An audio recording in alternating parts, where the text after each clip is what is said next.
था, तो ये वर्ल्ड की लॉन्गेस्ट सर्वाइविंग डायनेस्टी है। अगर हम लोग बप्पा रावल के टाइम से जनरेशन का काउंट करते हैं, जो अभी इस सिटी पैलेस के अंदर रहती हैं, उनका नाम है श्री जी अरविंद सिंह जी मेवाड़।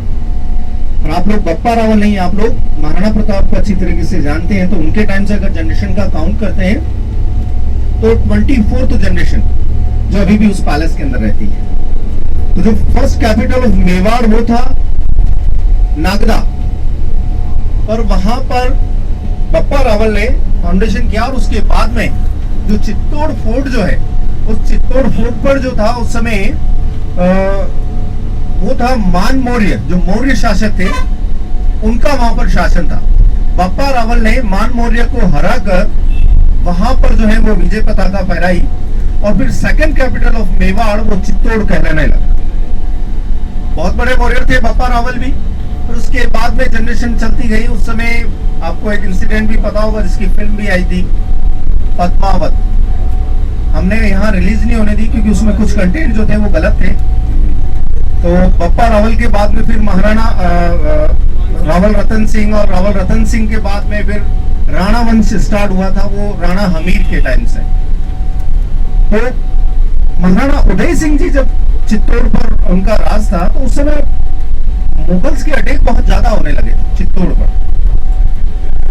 महाराणा उदय सिंह जी बड़े चिंतित हैं कि हम लोग से कैसे बचा जाए। तो एक बार उनके जो आराध्य देव में भगवान श्री एकलिंगनाथ, उनके वहां वो दर्शन करने के लिए, और दर्शन करने के बाद में जब स्पेशली जहाँ पे अभी हम लोग जा रहे हैं सिटी पैलेस में, वहां पर वो शिकार करने के लिए आए। तो वहां पर जब शिकार करने के लिए आए तो उन्होंने देखा जंगल के बीच में पहाड़ी पर धुआं उठाई दे रहा है। तो आखिर ऐसी क्या चीज है जिससे वो धुआं उठाई दे रहा है? तो वहां पर जाकर देखा उन्होंने एक सिद्ध पुरुष जिनका नाम था गोस्वामी प्रेमगिरी जी महाराज, वो तपस्या में बैठे हुए और धुनी लगाए बैठे हुए। तो उनके मन में आया कि जाके मैं इनका आशीर्वाद लूं, इतने सिद्ध पुरुष है। तो वो गए वहां पे, उनका आशीर्वाद लिया। स्वामी जी ने भी आशीर्वाद दिया, और आशीर्वाद देती पूरी जो बायोग्राफी जो थी महाराणा उदय सिंह जी, वो स्वामी जी ने बताया। तो वो बड़े इंप्रेस हुए कि इतने सिद्ध पुरुष जो पहली बार मिले फिर भी मेरे बारे में इतना कुछ जानते हैं। तो उनसे रिक्वेस्ट किया कि स्वामी जी, मैं जहाँ पे पैलेस का निर्माण कर रहा हूँ, अगर मैं इस तरीके से एक प्लेस ढूंढ रहा हूँ जहां पर मैं पैलेस का निर्माण कर सकूं, तो आप मुझे सजेस्ट करें। तो स्वामी जी ने सजेस्ट किया कि जहां से मैं तपस्या कर रहा हूँ यहीं से आप महलों की नींव रखें। तो गोस्वामी प्रेमगिरी जी महाराज के आशीर्वाद स्वरूप महाराणा उदय सिंह जी ने उस पैलेस के अंदर फर्स्ट में एक टेम्पल और 3 to 4 रूम्स जो है वो महाराणा उदय सिंह जी ने बनाया था। अभी मैं यहाँ पर एक बात काट रहा हूँ, इधर लेफ्ट साइड में आप लोगों को जो पहाड़ी पर दिख रहा है एक फोर्ट दिख रहा होगा, वो सज्जनगढ़ फोर्ट है। 1884 का बना हुआ है, महाराणा सज्जन सिंह जी ने उसको बनाया था। इसको मानसून पैलेस के नाम से भी जाना जाता है। यूँ कहते हैं कि जब मानसून सीजन होता था तो महाराणा साहब जो है वो यहाँ पर शिफ्ट हो जाते थे। अच्छा, कल जाके आए हम लोग? ओके। तो वो सज्जनगढ़ फोर्ट है। तो जब उनके आशीर्वाद से महाराणा उदय सिंह जी ने उस पैलेस के अंदर एक टेम्पल और 3 to 4 रूम्स महाराणा उदय सिंह जी ने बनाए थे। फिर जैसे जैसे राजा होते गए वैसे वैसे 22 जनरेशन ने उस पैलेस के अंदर कंस्ट्रक्शन वर्क किया। तो वो सेकंड लार्जेस्ट पैलेस है इंडिया का। 1500 मीटर उसका लेंथ है, 800 मीटर उसका वाइड है। उसी के अंदर जो महाराणा प्रताप जो है उनकी जो 24 जनरेशन जिनका नाम है श्री जी अरविंद सिंह जी मेवाड़, वो एक पार्ट में रहते हैं, और एक पार्ट में उनका होटल ग्रुप है HRH, हिस्टोरिक रिजोर्ट होटल। उस ग्रुप में उनके पास में पूरे राजस्थान में 17 होटल है। उन 17 होटल में से 2 होटल उसी पैलेस के अंदर है, एक शिव निवास पैलेस और दूसरा फतेह प्रकाश पैलेस। तो जो फतेह प्रकाश पैलेस जो है उसको 2020 में उसको भी जो है वो ताज ग्रुप को लीज पे दे दिया।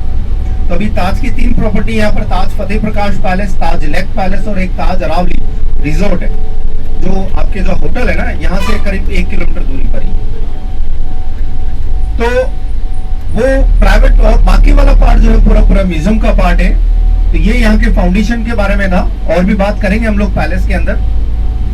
सेकंड, आप लोगों ने जैसे राजस्थान में एंटर किया, स्पेशली उदयपुर में, तो आपने देखा होगा चारों तरफ माउंटेन ही माउंटेन है।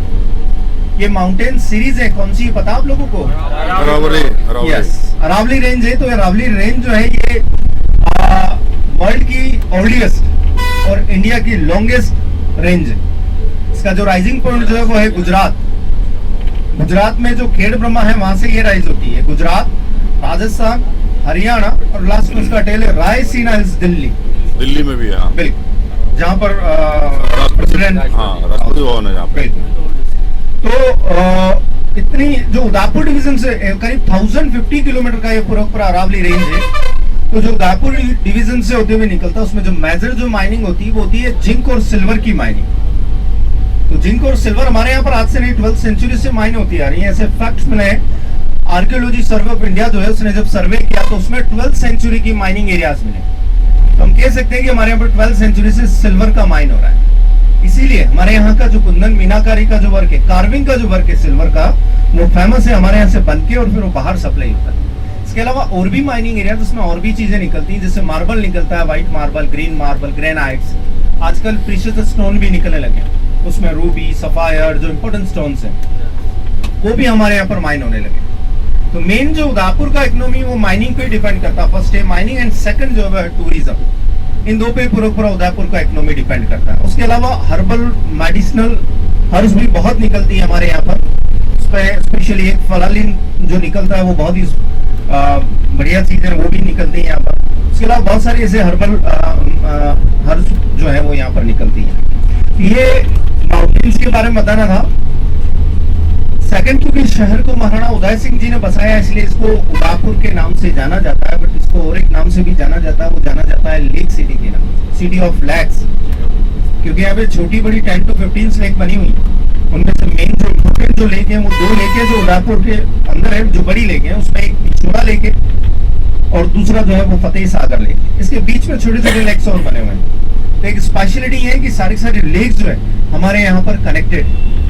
जो कैचमेंट एरिया में जो रेन होती है उसका वाटर जो आता है सबसे पहले पिछोला लेक में, और पिछोला लेक का वाटर जो है वो डाइवर्ट करते हैं कुम्हारिया तालाब, रंग सागर, स्वरूप सागर, और स्वरूप सागर फुल होता है तो उसका पानी डाइवर्ट करते हैं फतेह सागर लेक। और जब फतेह सागर लेक फुल होता है उसका पानी डाइवर्ट करते हैं, यहाँ से 17 किलोमीटर दूर एक उदय सागर डैम बना हुआ है, वहां पर डाइवर्ट करते हैं। तो बेस्ट एग्जाम्पल है उदयपुर रेन वाटर हार्वेस्टिंग का।